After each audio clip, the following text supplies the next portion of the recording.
وعد. يلا نقرأ قصيدة حتى نروح الفاصل. بما أنه الأمور كانت شوية مشنجة عندي، مشنجة بخصوص المنصة. أقول يا أبوي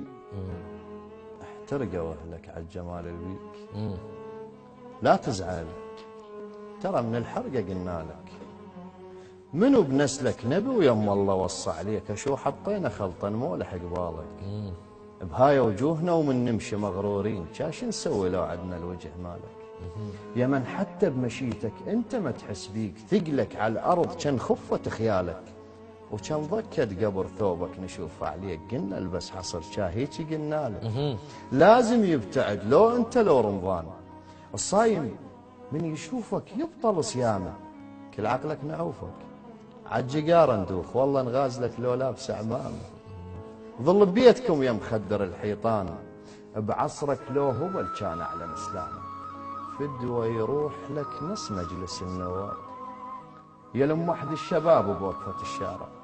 كونك تلتفت وتباوع اللي حقوك اكثر من صلاة العيد بالجامع،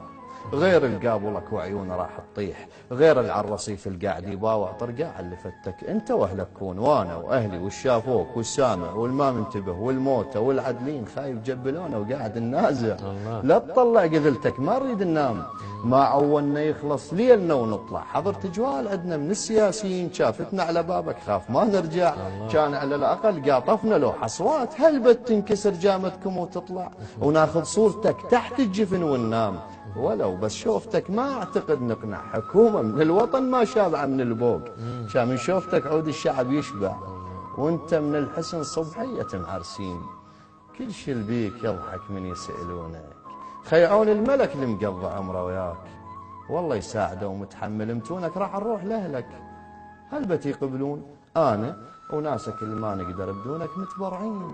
عندك نشتغل عمال نفتح ساعتك نفرك لك عيونك وعصتنا الشفايف، لا تروح بعيد،